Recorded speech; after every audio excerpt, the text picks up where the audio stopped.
कहानी का ये 16वां भाग देखने से पहले इसके पहले सभी भाग अवश्य देखें। वीर तो ऑफिस से निकल गया था, पर अनुराग ऑफिस में था और उसे सपना के बिना ऑफिस में कुछ भी अच्छा नहीं लग रहा था।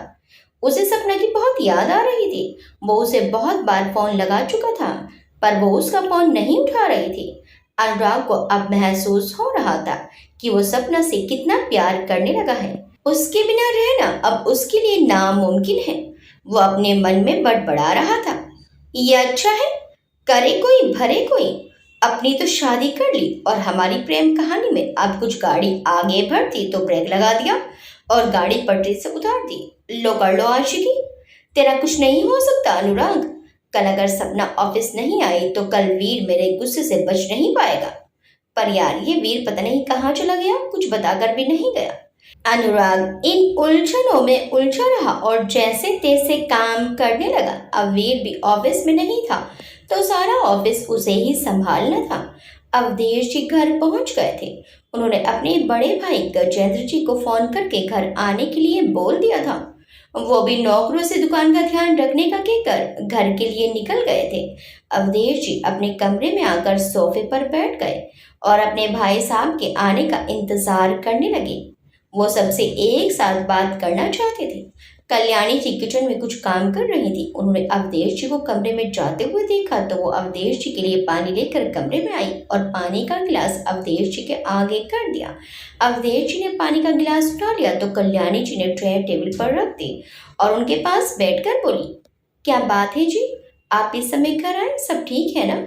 अधीरा तो ठीक है ना? अवधेश जी कल्याणी जी का हाथ पकड़कर बोले, कल्याणी, हमारी बच्ची अधीरा हम सबसे इस घर से इतना प्यार करती है कि उसने इस घर को बचाने के लिए वीर से शादी कर ली। हमारी बेटी ने हमारा भरोसा नहीं तोड़ा, वो हमारी इज्जत के साथ नहीं खेली। मुझे अपनी बेटी पर पूरा भरोसा था कि उसने कुछ गलत नहीं किया होगा।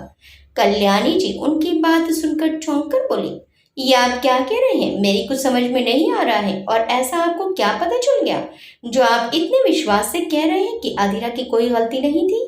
अवधेश जी कल्याणी जी को देखकर मुस्कुराए और घर के पेपर्स कल्याणी जी के हाथ पर रख दिए। कल्याणी जी उन पेपर्स को देखकर चौंक कर बोली, ये क्या है? ये तो हमारे घर के पेपर्स हैं, ये आपके पास कैसे आए? इनको तो बाबा ने बैंक में गिरवी रखकर लोन लिया था। क्या आपने वो लोन चुका दिया? अवधेश जी बोले, वो लोन मैंने नहीं, हमारे दामाद ने चुकाया है। कल्याणी जी हैरानी से बोली, दामाद यानी वीर ने? वो भला हमारा लोन क्यों चुकाएंगे? अवधेश जी बोले, मैं तुम्हें सारी बातें शुरू से बताता हूँ। फिर अवधेश जी ने सारी बातें जो उनके और वीर के बीच हुई थी वो कल्याणी जी को बता दी। कल्याणी जी की आंखों से आंसुओं की लड़ी बहने लगी। वो रोते हुए बोले, मैंने कहा था ना कि हो सकता है कि ये शादी अधीरा के लिए अच्छी साबित हो। आखिर भगवान ने मेरी सुन ली।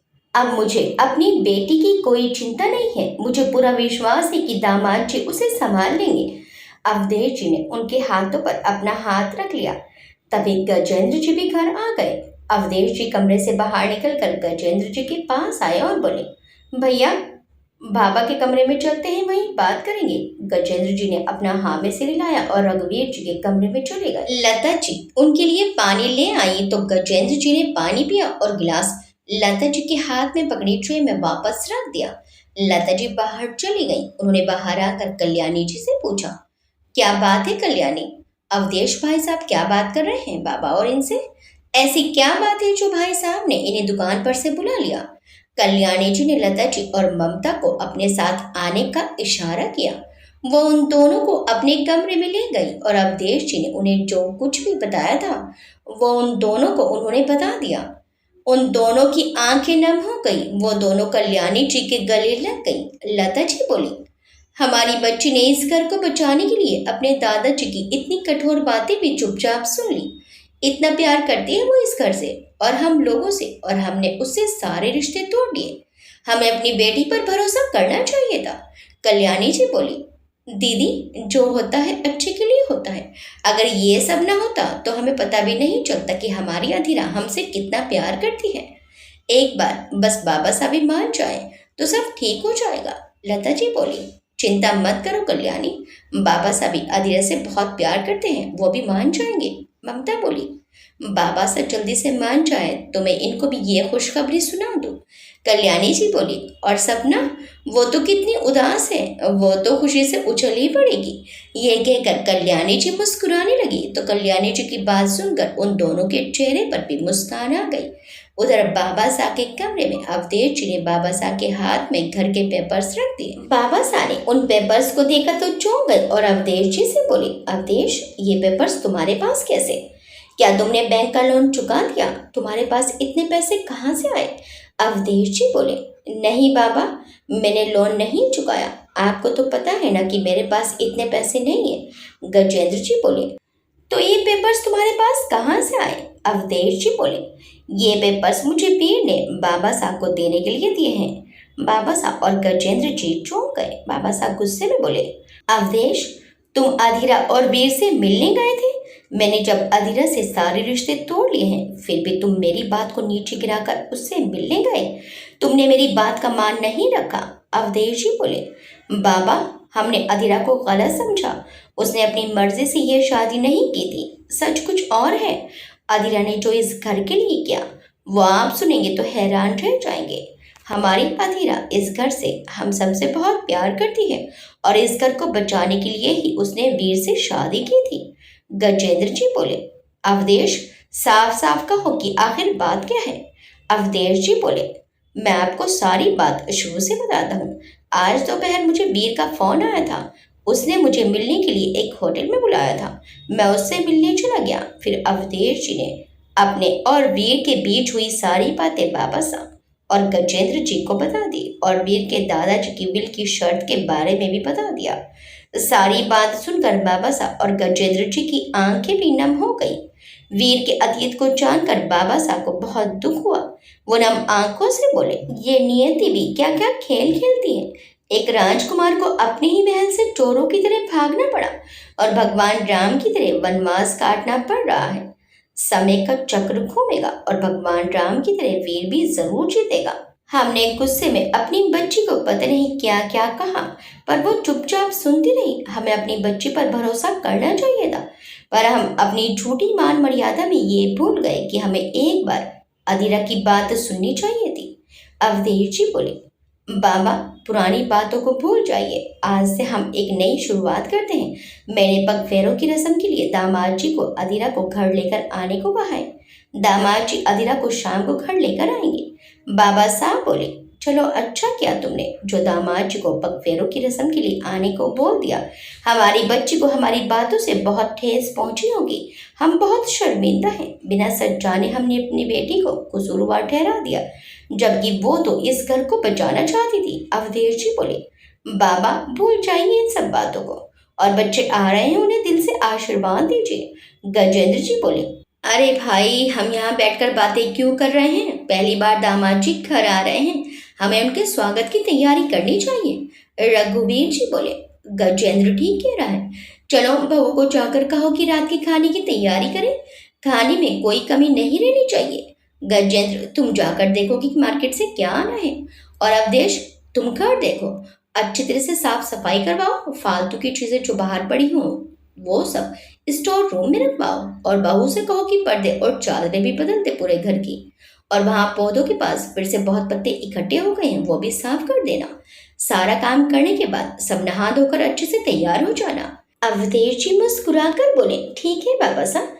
रघुवीर जी आगे बोले, दामाद जी के स्वागत में कोई कमी नहीं रहनी चाहिए। और हाँ गजेंद्र, शास्त्री हलवाई से देसी घी की मिठाई भी लेते आना। अधीरा को बहुत पसंद है ना उसकी मिठाई।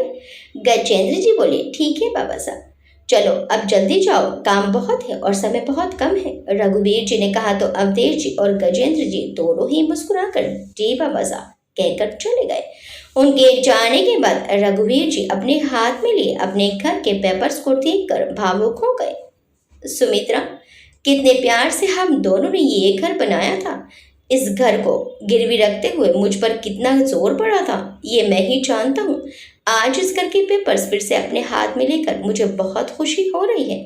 ऐसा लग रहा है जैसे किसी ने कोई कीमती खजाना मेरे हाथ में रख दिया हो। आज मैं बहुत खुश हूँ। ये कहकर रघुवीर जी की आंखों में नमी आ गई। गजेंद्र जी और अवधेश जी रघुवीर जी के कमरे से बाहर आ गए और गजेंद्र जी, कल्याणी जी, लता जी और ममता जी से बोले, आप लोग रात के खाने की अच्छे से तैयारी कीजिए। हमारी बेटी और दामाद जी पगफेरों की रस्म के लिए आ रहे हैं। उनके स्वागत में कोई कमी नहीं रहनी चाहिए। ये सुनते ही उन तीनों के चेहरे खुशी से खिल गए। गजेंद्र जी आगे बोले, लता, तुम मेरे साथ आओ और जो कुछ भी मार्केट से मंगाना है उसकी लिस्ट बना कर दो। लता जी खुश होकर बोली, ठीक है जी। फिर वो ममता से बोली, ममता, तुम मेरे साथ चलो, बहुत काम है, सब कैसे होगा। ममता खुश होकर बोली, माँ, आप क्यों चिंता कर रही हैं, हम तीनों मिलकर सब कर लेंगे। चलिए पहले पापा जी को सामान की लिस्ट बनाकर दे देते हैं। लता जी आगे बढ़ गई और बोली, सब जल्दी जल्दी करना है, देर नहीं होनी चाहिए। और हाँ, गाजर का हलवा भी बना लेंगे। कल्याणी ने बनाकर भेजा था दिवाली पर, तो दामाद जी को बड़ा पसंद आया था। ममता भी पीछे पीछे चल पड़ी और बोली, माँ, मैं इनको भी फोन कर देती हूँ, ये भी ऑफिस से जल्दी घर आ जाएंगे। और माँ, आरती की थाल भी तो तैयार करनी है, पहले बाकी काम निपटा लें, तो उसके बाद मैं आरती की थाल तैयार कर लूंगी। दोनों सास बहू बातें करते हुए किचन में चली गई और गजेंद्र जी को सामान की लिस्ट बनाकर देने लगी। अवधेश जी कल्याणी जी से बोले, अब तो खुश हो ना, बेटी और दामाद घर आ रहे हैं। कल्याणी जी अपनी आंखों की नमी छुपाते हुए बोली, बहुत बहुत खुश हूँ। शादी चाहे जैसे भी हुई, पर हमारी बेटी को भगवान ने सही जीवन साथी दे दिया। और सबसे बड़ी बात यह है कि वो भी उससे प्यार करती थी। कल अगर उसकी याददाश्त वापस भी आ गई तो उसे ये नहीं लगेगा कि उसकी शादी गलत इंसान से हो गई। जब उसे पता चलेगा कि जिससे वो प्यार करती थी उससे ही उसकी शादी हुई, तो वो बहुत खुश होगी। उन दोनों का रिश्ता और भी मजबूत हो जाएगा। भगवान से बस मेरी यही प्रार्थना है कि अब मेरी बच्ची की जिंदगी में कोई दुख ना आए। अवधेश जी बोले, अब तुम चिंता मत करो, भगवान सब अच्छा करेंगे। अब जल्दी से चलो, बहुत काम है। मैं फालतू का सामान स्टोर रूम में रखने जा रहा हूँ। तुम साफ सफाई करवा कर घर के पर्दे और चादरें बदल दो। और ये हुक्म बाबा सा ने दिया है। ये कहकर अवधेश जी कमरे से बाहर चले गए। कल्याणी जी के चेहरे पर मुस्कान आ गई और वो भी भगवान का शुक्र अदा करते हुए कमरे से बाहर आ गई और काम में लग गई। इस समय रघुवीर निवास में हंगामा मचा हुआ था। सब अपने अपने काम में लगे हुए थे। सपना, जो अपने कमरे में सो रही थी, चहल पहल की आवाज सुनकर उसकी नींद खुल गई। उसने अपने कमरे से बाहर आकर देखा तो हर कोई इधर से उधर भाग रहा था और अपने अपने काम को करने में लगा था। सपना ने हैरानी से कल्याणी जी से पूछा, जो इस समय डाइनिंग टेबल सजा रही थी। नया कटलरी सेट और डिनर सेट देखकर सपना ने पूछा, चाची जी, आज कोई आ रहा है क्या, जो घर में इतनी तैयारी चल रही है। कल्याणी जी खुश होकर बोली, हाँ, आ तो रहा है। ये नहीं पूछोगी कि कौन आ रहा है। सपना ने प्रश्नवाचक दृष्टि से देखते हुए पूछा, कौन आ रहा है चाची जी। कल्याणी जी बोली, और कौन आएगा, जिससे तू नाराज होकर बैठी है ना, वही आ रही है अपने पति के साथ। सपना हैरानी से बोली, अधीरा, अधीरा आ रही है। दादाजी ने उसे माफ कर दिया। कल्याणी जी काम करते हुए बोली, हाँ, कर दिया, और ये सब करने के लिए उन्होंने हम सबसे कहा है। सपना की आंखों में आंसू आ गए तो कल्याणी जी ने उसे गले से लगा लिया और बोली, अब तो सब ठीक हो गया है ना, तो अब रोने वाली क्या बात है। सपना रोते हुए बोली, सब ठीक हो गया है, पर मैं उससे अभी भी नाराज हूँ। उसने मेरा बहुत दिल दुखा है, मैं उसे इतनी जल्दी नहीं मानने वाली। कल्याणी जी बोले, अच्छा मत मानना, पर नहा धोकर अच्छी तरह से तैयार तो हो जाओ। दामाद जी पहली बार घर आ रहे हैं, ऐसे मिलोगे उनसे। चलो शाबाश, जल्दी से तैयार हो जाओ। अधीरा से भले ही नाराज हो जाना, पर दामाद जी से तो बोल लेना, वैसे भी तुम तो इकलौती साली हो उनकी। ये सुनते ही सपना और भी रोने लगी। अधीरा की बच्ची ने ऐसे शादी करके मेरे सारे हक मार लिए। मैंने जूता छुपाई करनी थी उसकी शादी में और अच्छी खासी रकम लूटनी थी जीजू से, पर उसने मेरा नुकसान कर दिया। मैं उसे कभी माफ नहीं करूंगी। कल्याणी जी ने उसके आंसू साफ किए और बोली, अरे, जूता छुपाई को किसने मना किया है, वो तेरा हक है और तुझे मिलना चाहिए। तो आज कर लियो जूता छुपाई, किसने रोका है, पर रो तो मत। अब चुप करके अंदर जा और जल्दी से तैयार हो जा। सपना अपने आंसू पहुंचकर अपने कमरे में चली गई और शाम को पहनने के लिए कपड़े देखने लगी। वो कपड़े देखते हुए बड़बड़ा रही थी, आजा अधीरा की बच्ची, तुझे तो मैंने छोड़ना नहीं है। आज तो मैंने तुझसे सारे बदले ना ले लिए तो मेरा नाम सपना नहीं। इधर अधीरा रेड कलर की साड़ी पहनकर तैयार हो रही थी, पर उसे समझ नहीं आ रहा था कि वो इस साड़ी के साथ कौन सी ज्वेलरी पहने, क्योंकि उसके पास बस वही 2-3 सेट थे जो वीर ने उसे शादी पर पहनने के लिए दिए थे। तभी उसकी नजर बेड पर पड़क के एक बॉक्स पर गई। वो बेड के पास आई और उस बॉक्स को खोलकर देखा तो उसमें बहुत खूबसूरत डायमंड का सेट था और डायमंड की चूड़ियां थी। उसे देखकर तो अधीरा की आंखें हैरानी से फैल गई और फिर उसकी आंखों में चमक आ गई। उसके मुंह से निकला, वाह, ये तो बहुत खूबसूरत है। ये यहाँ कहाँ से आया? इन्होंने ही रखा होगा मेरे लिए। हाय, ये जल्लाद कितना अच्छा है। अधीरा, तू भी हद करती है। एक तो वो तेरे लिए इतनी अच्छी चूड़ी लाया और तू उसे जल्लाद कह रही है। आज से जल्लाद को जल्लाद कहना बंद। उफ। उसने अपनी जीभ दांतों में दबा ली और मुंह बनाकर बोली, फिर से जल्लाद निकल गया। फिर बालकनी में बैठे वीर की तरफ देखकर बोली, सॉरी, और तैयार होने लगी। वीर अपनी ही सोचों में घिरा हुआ था। वो काफी देर बाद अंदर आया तो अधीरा तैयार हो चुकी थी। जैसे ही उसकी नजर अधीरा पर पड़ी, वो उसे देखता रह गया। रेड कलर की साड़ी में अधीरा बहुत खूबसूरत लग रही थी। ये सेट और चूड़ियां उसने 3 साल पहले अधीरा को देने के लिए लिए थे, पर जब वो उसके लिए लेकर गया तो वो उसे मिली नहीं। तो तब से ये सेट और चूड़ियां वीर के पास रखे थे। आज उसने ये अधीरा के पहनने के लिए निकाल कर बेड पर रख दिए थे। इस पर सिर्फ अधीरा का अधिकार था और अब वो इसे अधीरा को पहनते हुए देखना चाहता था। वीर एकटक उसे देखने लगा। उसकी आंखें अधीरा से हट ही नहीं रही थी। अधीरा ने जब वीर को देखा तो वो उसे ही देख रहा था। वीर की आंखों में कुछ तो ऐसा था कि अधीरा भी उसकी आंखों में देखने लगी।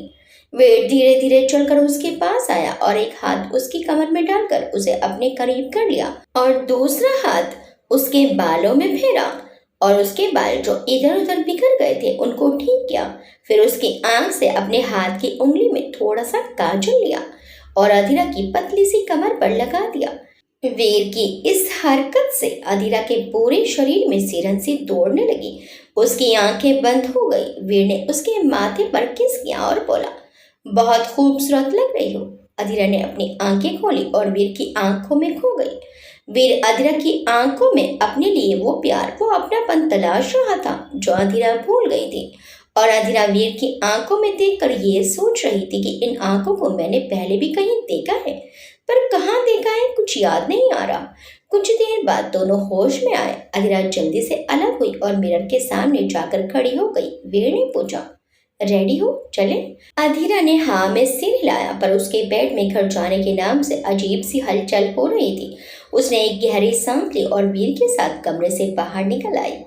जब वो लोग सीढ़ियां उतर रहे थे तो सारे नौकर उन दोनों को ऐसे साथ देखकर बहुत खुश हो रहे थे।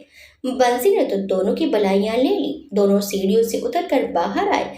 ड्राइवर गाड़ी लेकर गेट के पास खड़ा था। एक गार्ड ने आकर गाड़ी का गेट खोला और अधीरा गाड़ी में बैठ गई। वीर गाड़ी के दूसरे गेट से बैठ गया। उनके बैठते ही ड्राइवर ने गाड़ी स्टार्ट की और गाड़ी लेकर हवेली से बाहर आ गया और गाड़ी अधीरा के घर की ओर मोड़ ली। अधीरा गाड़ी में बैठी बड़बड़ा रही थी, हे भगवान जी, सब सही करना। अगर दादाजी का गुस्सा कम नहीं हुआ और फिर से उन्होंने मुझे सुना दिया तो मेरी तो हालत खराब हो जानी है।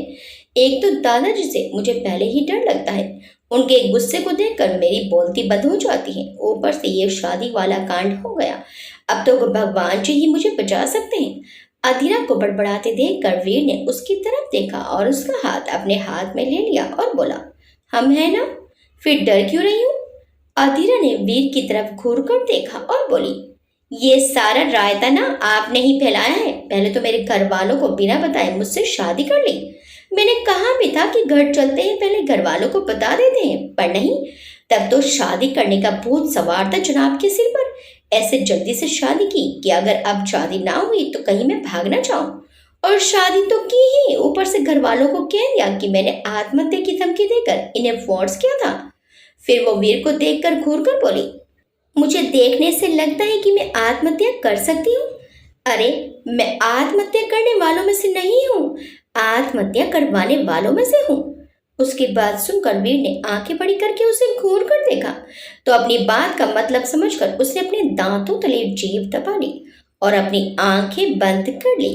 वीर को कुछ न बोलते देखकर उसने एक आंख खोलकर देखी तो वीर उसे ही देख रहा था। तो उसने आहिस्ता आहिस्ता अपनी गर्दन घुमानी शुरू कर दी, पर वीर ने उसके चेहरे पर हाथ रखकर रोक लिया और बोला, हाँ तो आज तक कितने लोगों को आत्महत्या करने पर मजबूर किया है तुमने? अधीरा अपनी बत्ती सी दिखाकर बोली, 0। मेरा मतलब है कि किसी को भी नहीं, वो तो मेरे मुंह से निकल गया था।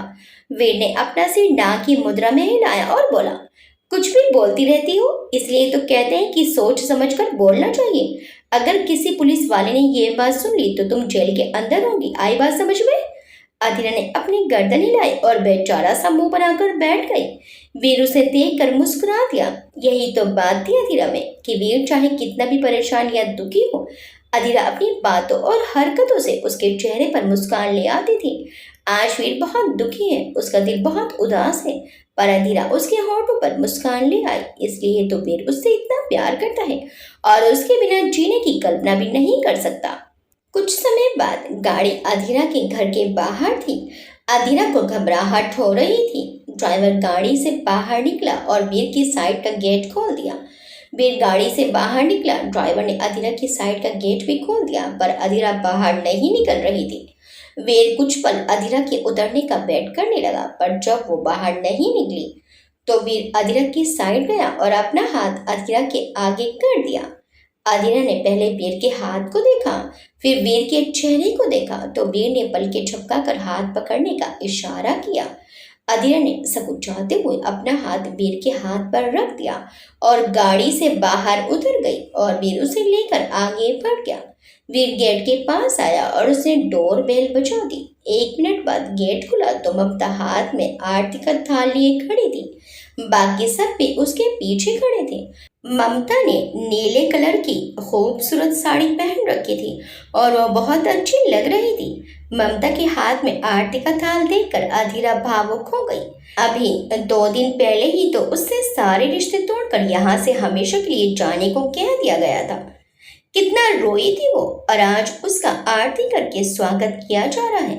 वीर ने उसके हाथ को हल्के से दबाया और ना रोने का इशारा किया।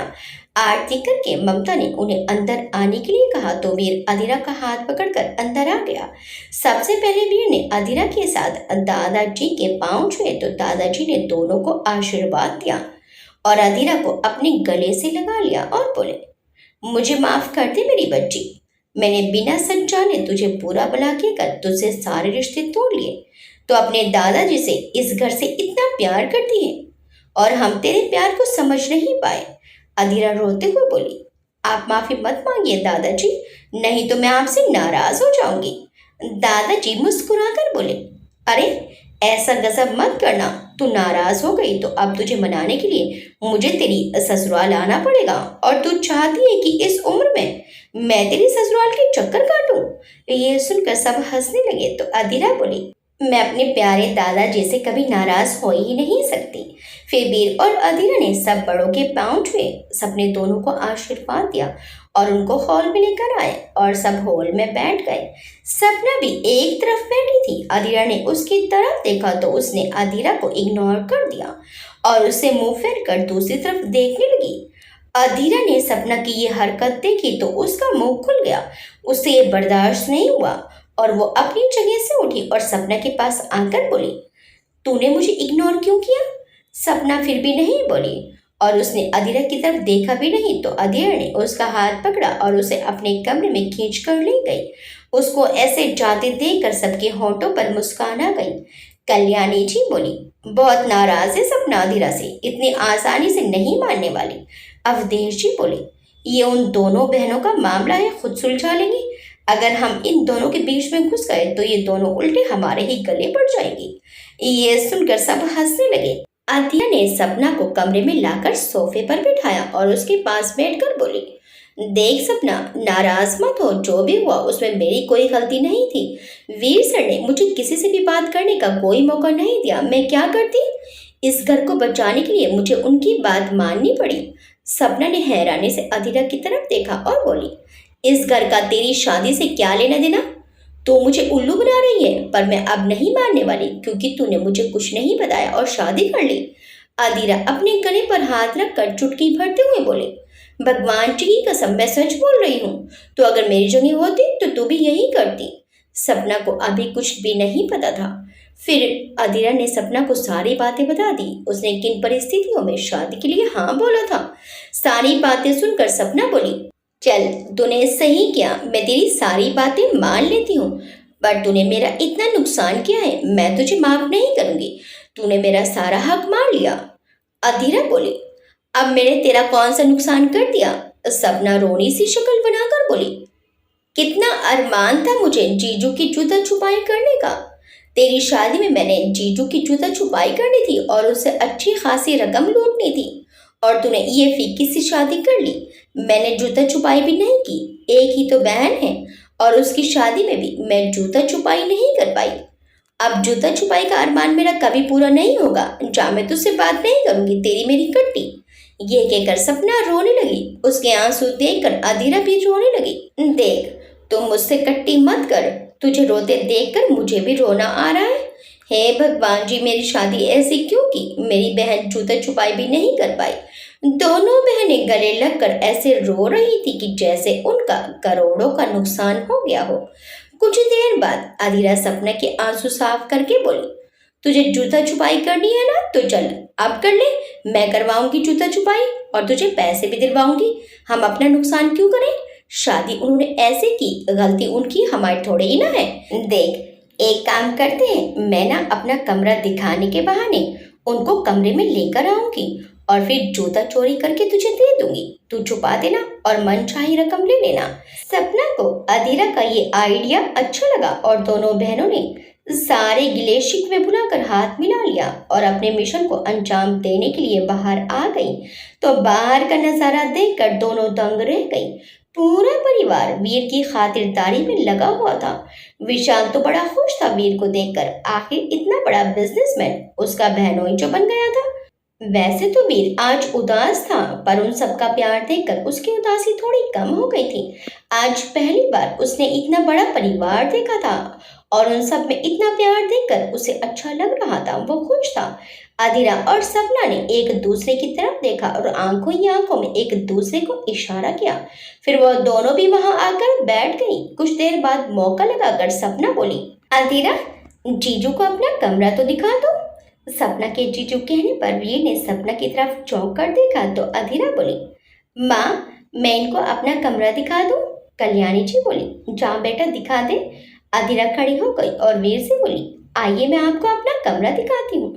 अधीरा की बात सुनकर वीर खड़ा हो गया। अधीरा आगे और वीर उसके पीछे चलने लगा। कल्याणी जी, लता जी और ममता नाश्ते पानी के बाद खाने की तैयारी देखने किचन में चली गई। दादाजी थोड़ी देर के लिए अपने कमरे में चले गए और गजेंद्र जी, अवधेश जी और विशाल बैठकर बातें करने लगे। उधर कमरे में आकर अधीरा ने वीर का हाथ पकड़कर बेड पर बैठा दिया। फिर उसके जूते उतारने लगे तो वीर बोला, ये जूते क्यों उतार रही हो? तो अधीरा बोली, आप थक गए होंगे, थोड़ी देर आराम कर लीजिए। वीर बोला, हम बिल्कुल नहीं थके, हम बिल्कुल ठीक हैं। अधीरा बोली, ऐसे कैसे ठीक है? आराम तो आपको करना ही पड़ेगा। और ये कहकर उसने जल्दी से वीर के जूते उतार दिए। फिर वीर के पास आकर एक हाथ उसके सीने पर रखकर उसे बिस्तर पर लेटा दिया। वीर उसकी इस हरकत पर हैरान था। वो उसके बराबर में आकर एक हाथ उसके सीने पर रखकर उस पर अपनी ठोड़ी रखते हुए बोली, कैसा लगा मेरा कमरा?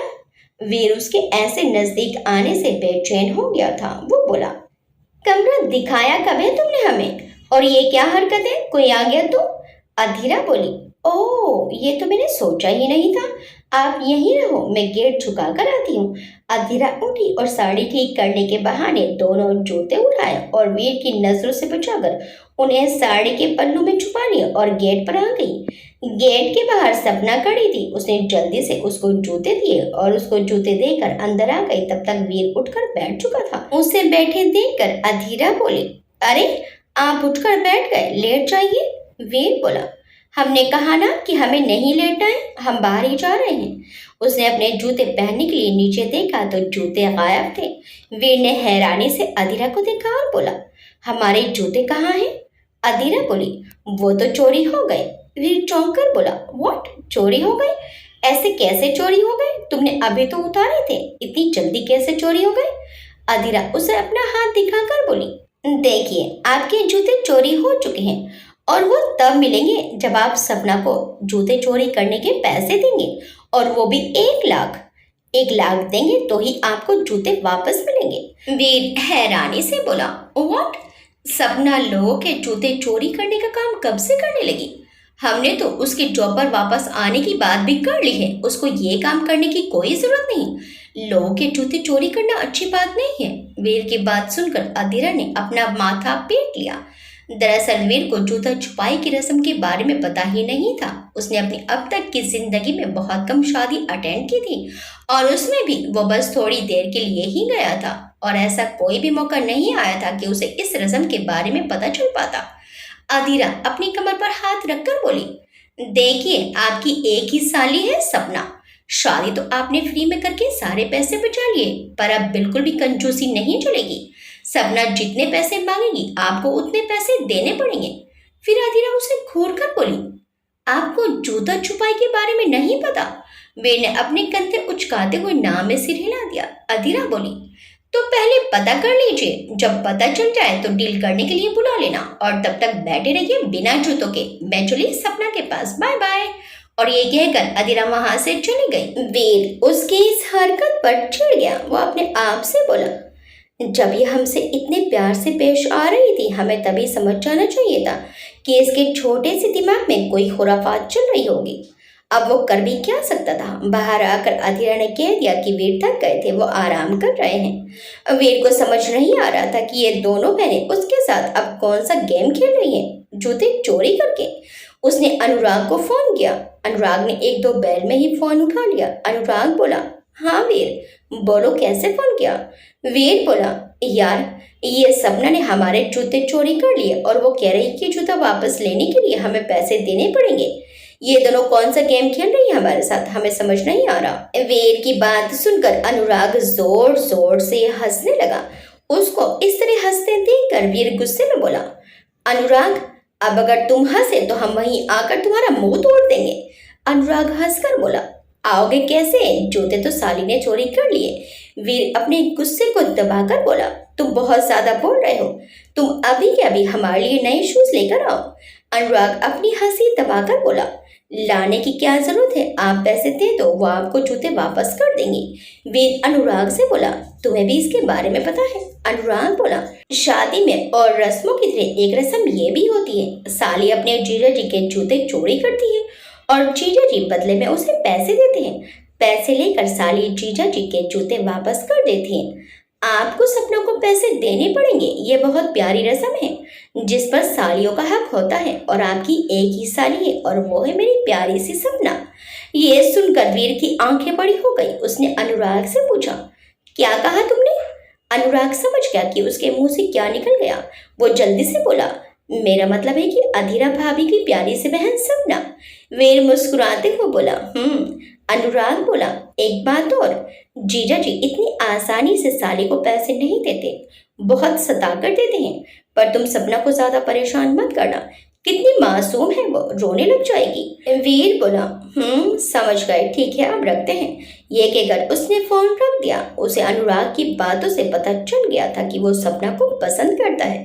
वीर ने अधीरा और सपना को फोन करके कमरे में आने के लिए कहा। वो दोनों कमरे में आ गई और वीर के सामने खड़ी हो गई। सपना तो डर रही थी कि अब वीर सर पता नहीं क्या करेंगे, पर अधीरा ने उसका हाथ पकड़ा हुआ था और वो उसे चुपके से कह रही थी कि डर मत, कुछ नहीं होगा। वीर ने सपना से पूछा, हमारे जूते कहाँ हैं? सपना डरते हुए बोली, मेरे पास हैं। वीर बोला, कितने पैसे चाहिए? सपना घबरा कर बोली, आप जितना दे देंगे मैं इतना ही ले लूंगी। अधीरा बीच में टांग अड़ाते हुए बोली, जितने वितने नहीं, पूरे 1 लाख चाहिए। वीर उसे देखकर बोला, तुम क्यों बोल रही हो? ये हमारे और सपना के बीच की बात है, तुम अपनी बारी पर बोलना। आखिर सपना की शादी भी तो होगी ना, तुम उसके दूल्हे से मांगना। अभी तुम्हारा बीच में बोलना अलाउ नहीं है। अधीरा मुंह बनाकर बोली, ठीक है मैं नहीं बोलूंगी। सपना तू बोल, डर मत, इसमें तेरे बॉस नहीं जीजू हैं, और जीजू से डरते नहीं हैं। सपना ने अधीरा की तरफ देखकर बेचारा सा मुंह बना लिया। वीर ने दोबारा सपना से पूछा, बोलो सपना, कितने पैसे लेकर जूते वापस करोगी? सपना अटकते हुए बोली, एक हजार। सपना के मुंह से 1,000 सुनकर अधीरा ने अपना माथा पीट लिया और उसे घूर कर देखा और बोली, सपना की बच्ची, कब से मेरे कान खा रखे थे? जूते चोरी करने हैं, जूते चोरी करने हैं, और क्या मांगा? 1,000? डूब मर चुल्लू भर पानी में। जूतों की कीमत देखकर ही मांग लेती। मतलब मुझसे इतना नाटक तूने 1,000 रुपए के लिए करवाया था? सपना अपना बेचारा सा मुंह लेकर खड़ी रही और अधीरा उसे सुनाती रही। वीर अधीरा की नौटंकी देखकर मुस्कुराने लगा। उसने अपनी पॉकेट में से चेक बुक निकाली और एक चेक भरकर सपना के हाथ में रख दिया। सपना और अधीरा ने जब चेक में भरी रकम देखी तो दोनों खुशी से उछल पड़ी और चीख पड़ी, आई! उनके चीखने की आवाज सुनकर सब के सब उनके रूम में भागकर आए तो देखा अधीरा और सपना दोनों खुशी से नाच रही थी और चीख रही थी और वीर बेड पर बैठा उन्हें देख रहा था। अवधेश जी ने पूछा, क्या हुआ? तुम दोनों इतनी जोर से क्यों चिल्लाई? तो सबको वहां देखकर वो दोनों चुप हो गई। दादाजी ने पूछा, क्या बात है? तुम दोनों ने इतना शोर क्यों मचाया था? सपना बोली, वो दादाजी, मैंने जीजू के जूते चोरी किए थे तो जीजू ने मुझे 1,00,000 रुपए का चेक दिया जूता छुपाई में। दादाजी बोले, तुम दोनों अपनी शरारतों से बाज नहीं आती, इतने पैसे नहीं लेते बेटा, चलो वापस करो। वीर बोला, नहीं दादाजी, ये पैसे हमने अपनी खुशी से दिए हैं। एक ही तो साली है हमारी और आज जिंदगी में पहली बार हमें पता चला है कि रिश्ते कितने खूबसूरत होते हैं। हमने पहली बार किसी रस्म को निभाने के लिए पैसे दिए हैं और हमें ये बहुत अच्छा लगा। हम कब से चाहते थे कि कोई अपना हमसे जिद करके कुछ मांगे। आज सपना ने हक से मांगकर हमारी वो ख्वाहिश पूरी कर दी।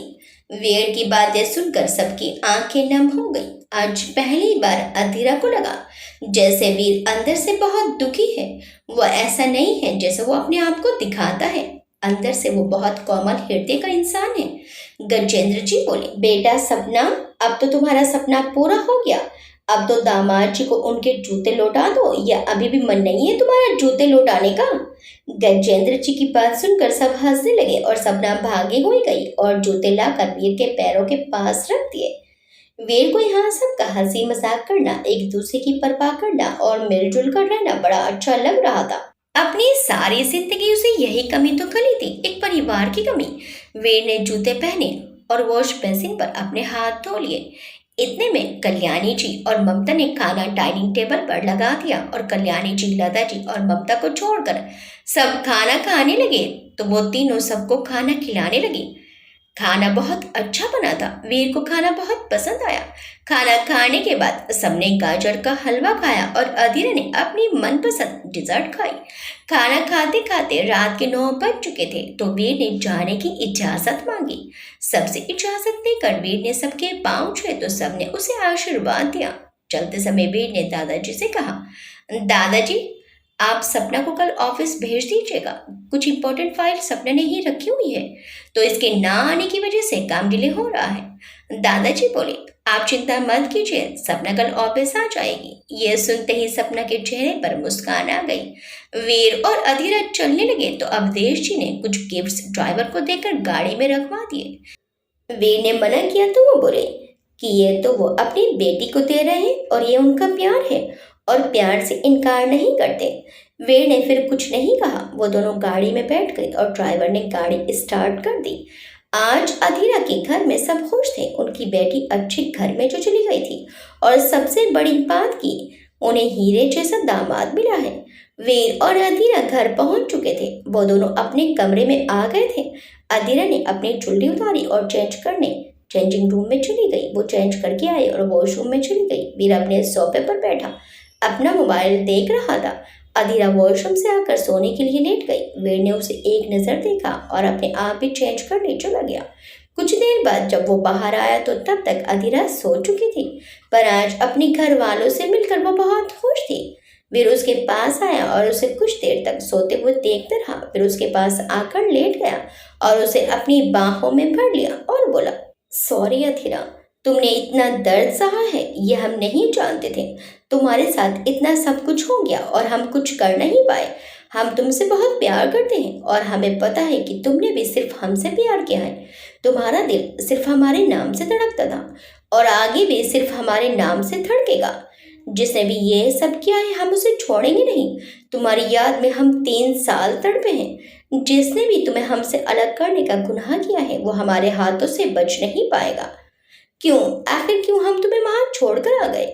हमें वहां से आना ही नहीं चाहिए था। हमारा प्यार तुम्हें जरूर याद आएगा और जिस दिन तुम्हें हमारा प्यार याद आएगा वो दिन हमारी जिंदगी का सबसे खुशी का दिन होगा। वीर अतीरा को अपने आगोश में लिए ही उसे बातें करते करते सो गया। भानु प्रताप जी, रागिनी और संजना हॉल में बैठे बातें कर रहे थे। संजना बोली, बाबा अब मैं सोने जा रही हूँ, मुझे बहुत नींद आ रही है। भानु प्रताप जी बोले, ठीक है बेटा आप जाइए। वैसे भी आप काफी थक गई होंगी, हम बाकी की बातें कल करेंगे। हमें भी कुछ जरूरी ईमेल चेक करने हैं। संजना ने उठकर भानु प्रताप जी को हाँ किया और जाने लगी तो रागिनी बोली, संजना मैंने तुम्हारे लिए कुछ गिफ्ट्स लेकर रखे थे, तो पहले एक बार मेरे साथ हमारे रूम में चलो, मैं तुम्हें वो गिफ्ट्स देती हूँ। गिफ्ट्स की बात सुनकर संजना की आंखों में चमक आ गई और वह खुश होकर बोली, ओके मॉम, तो जल्दी चलिए ना, यहाँ क्यों खड़ी हैं आप? ये कहकर संजना अपनी मॉम का हाथ पकड़कर सीढ़ियां चढ़कर उसे उसके रूम में ले गई और भानु प्रताप जी के होंठों पर मुस्कान आ गई। भानु प्रताप जी ने अपना मोबाइल निकाला और अपनी ईमेल चेक करने लगे। रागिनी ने चाहते चाहते पीछे पलट कर देखा तो भानु प्रताप जी अपने मोबाइल में लगे हुए थे। यह देखकर उसके चेहरे पर एक शातिर मुस्कान आ गई। रागिनी ने अपनी कबर्ड में से गिफ्ट्स निकाल कर बेड पर रख दिए। संजना उन्हें खोलने लगी तो रागिनी उसके पास आकर बोली, संजना इन्हें बाद में खोल कर देखना, पहले यहाँ आओ, मुझे तुमसे कुछ बात करनी है। रागिनी संजना का हाथ पकड़कर उसे सोफे पर लेकर बैठ गई और उसे देखकर बोली, तुम यहाँ मुझे बिना बताए क्यों आई हो? आने से पहले एक बार भी तुमने मुझसे पूछना जरूरी नहीं समझा? संजना बोली, ओ कम ऑन मॉम, अब क्या हर काम मैं आपसे पूछ कर करूंगी? मेरा यहाँ आने का मन था तो मैं आ गई। अब मेरे यहाँ आने से कौन सा पहाड़ टूट गया? और अब आप सुन लीजिए, मैं अब कभी लंदन नहीं जाऊंगी, अपनी बाकी की पढ़ाई यहीं रहकर पूरी करूंगी। रागिनी बोली, अगर तुम यहीं रहकर पढ़ाई करना चाहती हो तो ठीक है, मैं तुम्हें रोकूंगी नहीं, पर तुम उस वीर से नहीं मिलोगी। अगर तुमने उस वीर से मिलने की कोशिश की तो मैं तुम्हें फिर से लंदन भेज दूंगी। इधर भानु प्रताप जी ने आज संजना के साथ अब वक्त बिताया था तो इसीलिए उन्होंने कोई भी ईमेल चेक नहीं किया था। जब संजना सोने के लिए चली गई तो भानु प्रताप जी ईमेल चेक करने लगे। एक ईमेल उनके एक न्यू क्लाइंट का था और वो कोई इंफॉर्मेशन मांग रहा था। उन्हें याद आया कि उस क्लाइंट की फाइल तो वो घर पर लेकर आए थे और वो उनके कबर्ड में रखी है। उन्होंने सोचा कि वो फाइल से देकर अभी ईमेल भेजकर उस क्लाइंट को इन्फॉर्मेशन दे देते हैं और यही सोचकर वो अपने कमरे में जाने लगे। वो सीढ़ियां चढ़कर अपने कमरे के बाहर तक आ गए। वो अंदर जाने ही वाले थे कि उनके कानों में रागिनी की आवाज आई और उनके कदम वहीं रुक गए। लंदन भेजने की बात सुनकर संजना बिफर उठी और बोली, मॉम मैं लंदन नहीं जाऊंगी। वीर मेरे बड़े भाई हैं, इस घर के बड़े बेटे हैं और मैं उनसे जरूर मिलूंगी। रागिनी जोर से बोली, नहीं वो तुम्हारा भाई बस करण है और ये बात अच्छी तरह से अपनी दिमाग में बिठा लो कि वो वीर तुम्हारा कुछ नहीं लगता, इस घर का कुछ नहीं लगता, इस घर का बेटा करण है। मैंने पहले भी तुम्हें समझाया था कि वीर से मत मिलना, पर तुमने मेरी बात नहीं मानी, इसलिए ही मैंने तुम्हें पढ़ने के लिए लंदन भेज दिया ताकि तुम उस वीर से दूर रहो। और अब तुम फिर से वही जिद कर रही हो। अगर इस बार भी तुमने मेरी बात नहीं मानी तो मैं फिर से तुम्हें लंदन भेज दूंगी। संजना गुस्से में बोली, तो आप भी कान खोल कर सुन लीजिए, मैं वीर भाई से मिलूंगी और जरूर मिलूंगी। अगर आपने मुझे रोकने की कोशिश की तो मैं बाबा से आपकी शिकायत लगा दूंगी कि आप मुझे भाई से मिलने से रोकती हैं और भाई से मिलने से रोकने के लिए ही आपने मुझे लंदन भेजा था। फिर पता चलेगा आपको। संजना ये कहकर पैर पटकती हुई गुस्से में कमरे से बाहर आ गई और भानु प्रताप जी उसके आने की आहट सुनकर एक साइड हो गए। संजना भानु प्रताप जी को बिना देखे ही वहां से अपने कमरे में चली गई। भानु प्रताप जी तो रागिनी और संजना की बातें सुनकर हैरान रह गए। वो अपने कमरे में जाने की बजाय वहां से पलट गए और अपने स्टडी रूम में आ गए। वो वहां आकर चेयर पर बैठ गए और अपने दोनों हाथ टेबल पर रख लिए। रागिनी की बातें सुनकर उन्हें यकीन नहीं हो रहा था कि रागिनी ने संजना को वीर से मिलने से रोकने के लिए ही लंदन भेजा था। रागिनी जिस तरह से वीर के बारे में बात कर रही थी, उसकी बातों से ऐसा लग रहा था कि वो वीर को बिल्कुल पसंद नहीं करती, पर उनके सामने तो वो ऐसे जताती है जैसे कि वो वीर की माँ है और वीर से बहुत प्यार करती है। इसका मतलब वो सब रागिनी का दिखावा था और असल में बात कुछ और है। भानु प्रताप जी रागिनी के बारे में सोचने लगे। इधर संजना का रागिनी को इस तरह से धमकी देना रागिनी को भड़का गया था। वो गुस्से में तिल मिला गई थी, पर वो संजना का कुछ नहीं बिगाड़ सकती थी, क्योंकि वो रागिनी की अपनी बेटी थी और रागिनी उसका बहुत प्यार करती थी। वो अपने कमरे में बड़बड़ा रही थी, इस लड़की का क्या करूं मैं? मेरी कोई भी बात नहीं मानती। करण से बताया तो बात और बिगड़ सकती है, मुझे ही कुछ ना कुछ करना होगा। अगले दिन सपना ऑफिस आ गई थी और उसे देखकर अनुराग बड़ा खुश था। उसका दिल तो बिल्लियों उछल रहा था। वो 2 दिन से सड़ी सी शक्ल बनाकर घूम रहा था, पर आज उसके चेहरे की रौनक देखते ही बनती थी। वेद भी अनुराग को देखकर अब तक अच्छी तरह से समझ गया था कि अनुराग के मन में क्या चल रहा है। वो भी अनुराग के लिए खुश था। वेद ने अनुराग को बुलाया और पूछा, कुछ पता चला? अनुराग बोला, अभी कुछ पता नहीं चला। वो लोग फोन पर किसी से बात करते हैं, पर अभी किसी से नहीं मिले। वीर कुछ सोचकर बोला, तो हमें ही कुछ करना होगा। अनुराग बोला, क्या सर? वीर ने अनुराग को बैठने का इशारा किया तो अनुराग बैठ गया। तो वीर बोला, वो लोग कौन हैं और अधीरा को क्यों ढूंढ रहे हैं, इसका पता लगाने के लिए अब हमें ही कुछ करना पड़ेगा। तुम एक काम करो, कल तक और इंतजार कर लो। अगर कुछ पता नहीं चलता तो उनको उठवा लो। जब मार पड़ेगी तो खुद सब उंगल देंगे। अनुराग बोला, आखिर अधीरा से चाहते क्या है और उसे क्यों ढूंढ रहे हैं? वीर बोला, जल्दी ही सब पता चल जाएगा। फिर वीर ने अनुराग को और भी कुछ समझाया। कुछ देर बाद अनुराग वीर के केबिन से बाहर आ गया। संजना ने वीर को फोन किया। वीर ने अपने मोबाइल पर संजना का नंबर देखा तो उसके चेहरे पर स्माइल आ गई। उसने कॉल पिक किया तो संजना बोली, हेलो भाई, आप आज मुझे सरप्राइज देने वाले थे ना? फिर कब दे रहे हैं? वीर बोला, हाँ, हमने वादा किया है और हम अपना वादा जरूर पूरा करेंगे। तुम कब पहुंच रही हो घर? हम तुम्हारे घर पहुंचने से पहले ही घर पहुंच जाएंगे। संजना बोली, भाई मैं बस 1 घंटे बाद पहुंच जाऊंगी, ठीक है? हम तुम्हें घर पर ही मिलेंगे। संजना ने अपने कमरे से बाहर आकर देखा तो रागिनी वहां नहीं थी, वो कहीं गई हुई थी। तो वो मौके का फायदा उठाकर चुपके से वीर से मिलने के लिए निकल गई। जब वो वीर की हवेली पहुंची तो वीर हॉल में बैठा उसका ही इंतजार कर रहा था। संजना अंदर आई तो वीर उसे देखकर मुस्कुरा दिया और संजना आकर उसके गले लग गई। वीर ने संजना से पूछा, कल मुझसे मिलने पर डांट तो नहीं पड़ी ना? संजना बोली, भाई अब मैं बड़ी हो गई हूँ और अब अपने फैसले खुद लेती हूँ, तो मैं किसी को बताना जरूरी नहीं समझती कि मैं आपसे मिलने आई थी। वीर बोला, अच्छा छोड़ो ये सब, ये बताओ आगे क्या करने का प्लान है? संजना अपना बैग सोफे पर रखकर बैठते हुए बोली, अभी तक तो कुछ नहीं सोचा, लंदन वापस नहीं जाऊंगी, जो भी करना है यहीं रहकर करना है। वीर बोला, तो क्या पियोगी? क्या मंगाएं तुम्हारे लिए, ठंडा या गरम? संजना बोली, नो नो फॉर्मेलिटी भाई, अभी कुछ नहीं। फिर अपना बैग उठाकर उसमें से कुछ निकाल कर वीर के पास आकर उससे बोली, भाई मैं ना आपके लिए गिफ्ट लाई हूँ, I hope you like it. वीर हैरानी भरी खुशी के साथ बोला, गिफ्ट हमारे लिए? संजना बोली, ऑफ कोर्स, आप मेरे बड़े भाई हो और मेरे फेवरेट भाई हो, तो आपके लिए गिफ्ट तो बनता है। वीर मुस्कुराकर बोला, लेकिन संजना तुम छोटी हो हमसे, इस नाते गिफ्ट तो हमें तुम्हें देना चाहिए ना? संजना इतराकर बोली, तो आपको क्या लगता है कि मैं आपको ऐसे ही छोड़ दूंगी? इस एक गिफ्ट के बदले में मैं आपसे ढेर सारे गिफ्ट्स लूंगी, वो भी बड़े वाले। अच्छी खासी जेब ढीली करवाऊंगी मैं आपकी। संजना गिफ्ट का रैप खोलते हुए बोल रही थी। उसकी बात सुनकर वीर मुस्कुराकर बोला, ओह, तो अच्छा खासा प्लान बनाकर आई हूँ हमारी जेब ढीली करवाने का। संजना उसे देखकर अपनी गाल पर हाथ रखकर बोली, ऑब्वियसली, एक ही तो बहन हूँ मैं आपकी, वो भी इतनी क्यूट, इतनी ब्यूटीफुल एंड इतनी गॉर्जियस। वीर प्यार से उसका माथा चूमकर बोला, वो तो है, हमारी बहन है तो बहुत प्यारी और मासूम। भगवान करे दुनिया की कोई भी बुराई तुम्हें छू भी ना पाए और तुम हमेशा ऐसे ही प्यारी और मासूम रहो। तो बोलो क्या गिफ्ट चाहिए हमारी इस ब्यूटीफुल बहन को। संजना अपने कान पर उंगली टेप करते हुए सोचने के अंदाज में बोली, अभी सोचो नहीं है, सोचकर बताऊंगी। वीर बोला, any time my beautiful sister.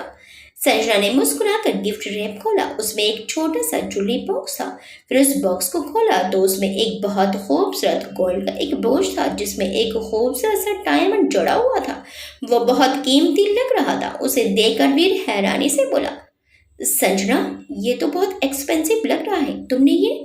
Sanjana गुरूर से अपनी गर्दन अकड़ाकर बोली, हाँ तो मैं कोई ऐसी वैसी लड़की नहीं हूँ। मैं संजना प्रताप सिंह ठाकुर हूँ, मिस्टर भानु प्रताप सिंह की बेटी, वीर प्रताप सिंह ठाकुर और करण प्रताप सिंह ठाकुर की बहन। वैसे आपकी जानकारी के लिए बता दूं कि मुझे हर महीने पॉकेट मनी मिलती है। कहकर संजना ने वो ब्रोच वीर के कोट पर लगा दिया। फिर वीर अपने कोट पर लगे संजना के दिए ब्रोच को देखने लगा। उसे देखकर वीर के होंठों पर मुस्कुराहट आ गई। फिर उसे याद आया वो वक्त जब वो संजना को रागिनी की बेटी रागिनी जैसे ही मानकर उससे भी नफरत करता था और उसे देखकर नफरत से मुंह फेर लिया करता था। पर संजना नहीं मानी और उससे लगातार मिलती रही। संजना के निस्वार्थ प्यार ने वीर का दिल संजना की तरफ से बदल दिया और वो उसे अपनी छोटी बहन मानने लगा। संजना बोली, भाई वैसे आपने मुझे यहाँ किस लिए बुलाया था। वीर मुस्कुराकर बोला, सरप्राइज देने के लिए। तो कहाँ है मेरा सरप्राइज। वीर ने उसे अपने साथ चलने का इशारा किया तो वो वीर के साथ चल पड़ी। वीर अपने कमरे में आ गया। संजना भी उसके साथ साथ आ गई। वीर ने कमरे में आकर देखा तो अधीरा बेड पर लेटी अपना एक हाथ हवा में करके कुछ बोल रही थी। वीर ने आवाज लगाई। अधीरा वीर की आवाज सुनकर हड़बड़ाकर उठकर खड़ी हो गई। वीर संजना को लेकर उसके पास आया। अधीरा और संजना एक दूसरे को देखकर हैरान थी कि ये कौन है। वीर ने संजना की तरफ देखा और बोला, कैसी है। संजना ने अधीरा को गौर से देखा तो वो उसे बहुत प्यारी लगी। वो बोली, बहुत सुंदर, पर भाई ये है कौन। वीर बोला, इस कमरे में और कौन हो सकता है, ये तुम्हारी भाभी है। ये सुनते ही संजना खुशी से चिल्ला उठी, ओ माय गॉड मेरी भाभी। भाई आपने शादी कर ली और मुझे बताया भी नहीं, दिस इज नॉट फेयर। वीर बोला, तुम यहाँ नहीं थी, अगर हमें पता होता कि तुम आने वाली हो तो हम 3 दिन और रुक जाते। संजना बोली, तो क्या भाई आपने 3 दिन पहले ही शादी की है। वीर ने मुस्कुराकर हाँ में सिर हिला दिया। संजना अधीरा की गले लग गई तो वीर बोला, वैसे तुम दोनों की बहुत पटने वाली है। दोनों ने वीर की तरफ देखा तो वीर बोला, अरे दोनों बड़ बोली जो हो। ये सुनकर दोनों वीर को घूरने लगी तो वीर बोला, सच हमेशा कड़वा होता है। अधीरा कहाँ रुकने वाली थी। वो बोली, हम बड़ बोले हैं तो आप क्या हैं, ज्वालामुखी जो सब पर अपने गुस्से का लावा उड़ेलते रहते हैं। अधीरा की बात सुनकर वीर का मुंह बन गया और संजना जोर जोर से हंसने लगी। वाह भाभी आप तो ग्रेट हो, आपने भाई को भी चुप करा दिया, आपकी और मेरी तो खूब बनेगी। वो अधीरा के गले लग गई। वीर संजना से बोला, अच्छा भाभी से मिलते ही पार्टी बदल ली। संजना मुस्कुराकर बोली, भाई अब भाभी को अकेले नहीं छोड़ सकती ना। थैंक यू भाई मुझे इतनी प्यारी भाभी देने के लिए। अधीरा को भी संजना बहुत अच्छी लगी। वीर दोनों को देखकर बोला, अच्छा तुम दोनों बैठकर बातें करो, हम अभी आते हैं। ये कहकर वीर वहां से चला गया। संजना और अधीरा दोनों बैठकर बातें करने लगी। फिर तीनों ने साथ में डिनर किया। अधीरा और संजना की बातें नॉन स्टॉप चालू थी और वीर उन्हें देखकर नाम में सिर हिलाकर अपने मन में बोला, हमारे कहने से तो कैसे मिर्च लग गई थी और अब देखो 2 घंटे से दोनों लगातार बातें कर रही हैं। मजाल है जो दोनों में से कोई सी भी ब्रेक लगा ले। तीनों ने डिनर फिनिश किया तो संजना खड़े होते हुए बोली, अब मैं चलती हूँ भाई, मुझे देर हो रही है। भाभी कल 4 बजे आप ईडीएम मॉल में पहुंच जाना, मैं आपको वहीं मिलूंगी। अधीरा ने मुस्कुराकर कहा, ठीक है अपना ख्याल रखना। वीर संजना से बोला, संजना ध्यान से जाना और पहुंचते ही हमें मैसेज कर देना।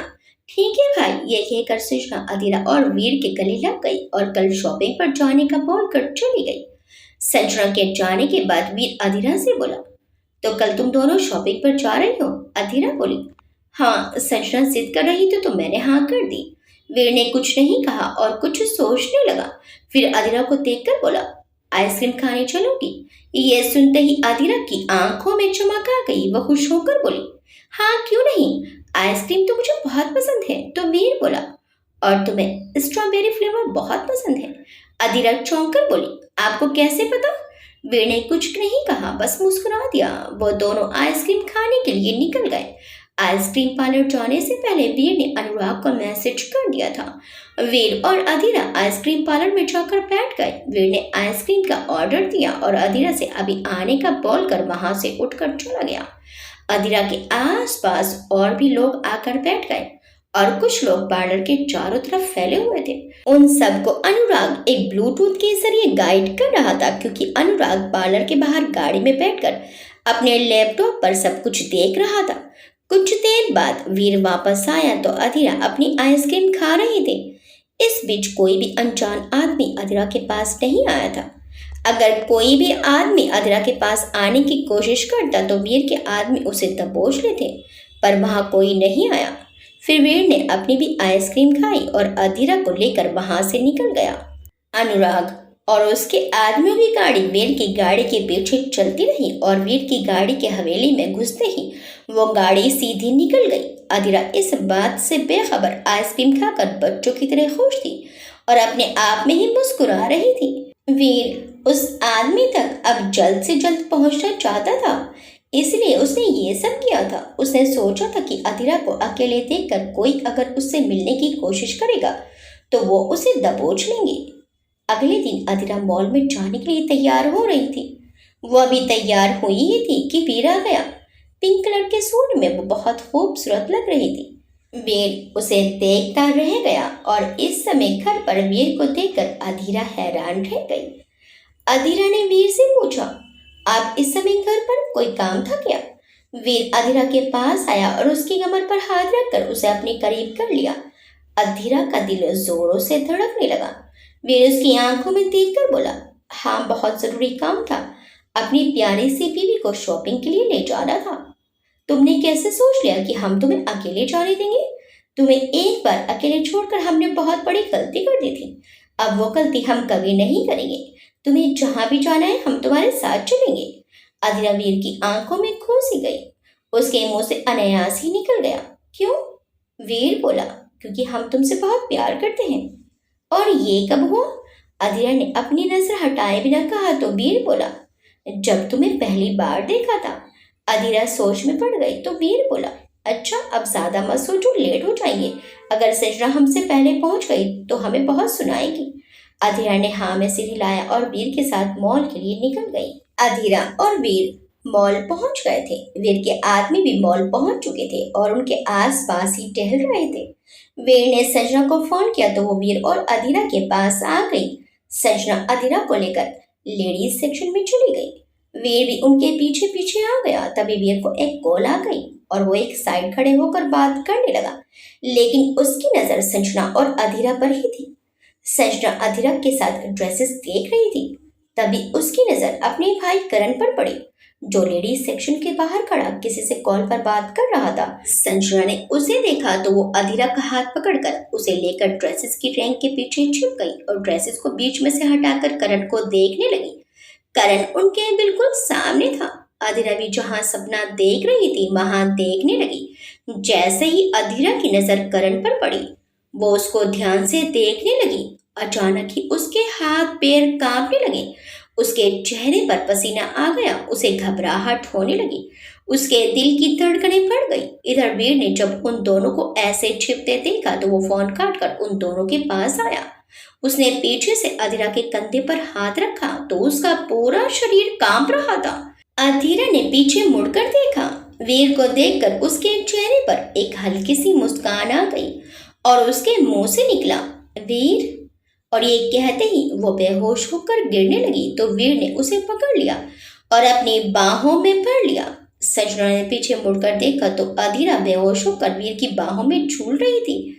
फिर वीर ने संजना से पूछा, क्या हुआ, तुम लोग चुप क्यों रही थी? तो संजना बोली, करण भाई थे बाहर, उनको देखकर मैं डर गई थी तो भाभी को लेकर यहाँ छुप गई। फिर वो अधीरा को देखकर घबरा कर बोली, भाभी बेहोश कैसे हो गई? वीर बोला, पता नहीं, तुम डर रही थी तो शायद ये भी डर गई। वीर उसे बाहों में उठाता हुआ बोला, इसे हॉस्पिटल ले जाना पड़ेगा। संजना ने फिर से ड्रेसेस के बीच झांक कर देखा तो करण वहां नहीं था, वो जा चुका था। लिफ्ट पास में थी। वीर अधीरा को लेकर लिफ्ट में आया और पास के गेट से मॉल से बाहर आ गया। संजना भी उसके पीछे पीछे थी। वीर के लिफ्ट से बाहर निकलते ही वीर के आदमी उन्हें चारों तरफ से ऐसे घेर कर चल रहे थे कि पता ही नहीं चल रहा था कि वीर ने किसी को अपनी गोद में उठा रखा है। वो अधीरा को गाड़ी में लेकर बैठ गया। संजना ड्राइवर के साथ वाली सीट पर बैठ गई। ड्राइवर ने पूछा कि कौन से हॉस्पिटल जाना है तो वीर ने सिटी हॉस्पिटल लेकर जाने को कहा। अचानक वीर को याद आया कि पहले जब अधीरा बेहोश हो गई थी तो पापा उसे लाइफ केयर हॉस्पिटल लेकर गए थे, तो हो सकता है कि अधीरा का ट्रीटमेंट वहीं से चल रहा हो, तो उसे वहीं ले जाना सही होगा क्योंकि वो अधीरा की केस स्टडी जानते हैं, तो वहीं अधीरा का केस हैंडल कर सकते हैं। उसने अपने ड्राइवर से कहा, सिटी हॉस्पिटल नहीं, लाइफ केयर हॉस्पिटल लेकर चलो जल्दी। वीर ने अपना मोबाइल निकालकर अब देर चुका भी हॉस्पिटल आने को बोल दिया। वीर के आदमियों ने अनुराग को भी अधीरा के बेहोश होने की खबर पहुंचा दी थी और उन सब की गाड़ियां वीर की गाड़ी के पीछे पीछे थी। इधर ऑफिस में अधीरा के बेहोश होने की खबर सुनकर सपना घबरा गई और अनुराग से उसे हॉस्पिटल ले जाने की जिद करने लगी। आगे क्या होगा? अधीरा क्यों बेहोश हुई? क्या अधीरा की याददाश्त तो लौट आएगी? रागिनी का सच भानु प्रताप जी के सामने आ पाएगा? वीर अब आगे क्या करेगा? देखिए इस कहानी के अंतिम भाग में। आपको ये कहानी कैसी लगी हमें कमेंट करके जरूर बताइएगा। वीडियो अच्छी लगी तो वीडियो को लाइक शेयर सब्सक्राइब करना मत भूलिएगा। मिलते हैं इस कहानी के अंतिम भाग में। Till then bye bye.